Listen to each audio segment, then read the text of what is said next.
घोषयात्रार प्रथम पर्यायर आज श्री पंचमी बा सरस्वती पूजा अवसर में रथ काठ गुड़िकर अनुकूल होती आज एक शुभ मुहूर्त पवित्र दिवस सन एवं धौरा काठ तीनोटी सांकेतिक भाव में 12 फुटिया धौरा काठ पूजन उत्सव होती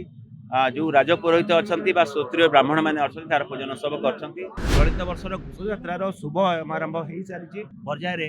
राम नवमी दिन मोर रथ काठर चिरट प्रक्रिया हुए एवं परे अक्षय तृतीया दिन रथ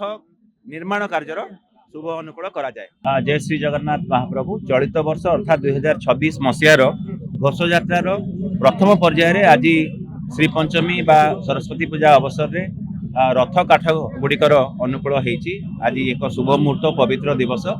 एवं आज जहाँ भी श्रीमंदिर विधि व्यवस्था रही जो असन एवं धौरा काठ तीनोटी सांकेतिक भाव में 12 फुटिया धौरा काठ पूजन उत्सव होती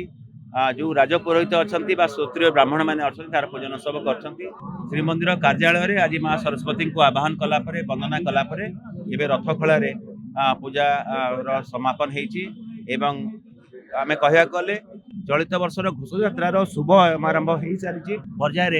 राम नवमी दिन मोर रथ काठर चिरट प्रक्रिया हुए एवं परे अक्षय तृतीया दिन रथ निर्माण कार्यर शुभ अनुकूल करा जाए एवं चलित वर्ष जहाँ भी रथ निर्माण पे काठ दरकार तार आम व्यवस्थित ढंग से किभली भाव में तार जोगाण हो पार आम बैठक कर सारीचु वनखंड अधिकारी नयगढ़ को तार दायित्व दि जाए विभिन्न वनखंड सांगे जोगसूत्र रक्षा कर से देवे आम पाखे पाखापाखि 80 ରୁ 85 आमर असन और धौरा काठ पहुँची सारी फासी काठ जेहेतु विरल होगा जाऊँगी तेणु फासी काठर जो जोगाण उपर आम विशेष भाव में गुरुत्व दे था विभिन्न वनखंड सहित अनेक भक्त श्रद्धालु दाता दात्री मैंने जो मैंने अच्छा से स्वेच्छा फासी काठ दान करने आमको लिखित आकार जनई तार भी आम जोगसूत्र रक्षा करुचु एवं महाप्रभु कृपारू एवं जेहेतु शुभ आरंभ हो सारी आसंता दिन में जहाँ भी रथ काठ निर्माण जहाँ रथ काठ दरकार एवं रथ निर्माण जहाँ प्रक्रिया दरकार समस्त कार्य महाप्रभु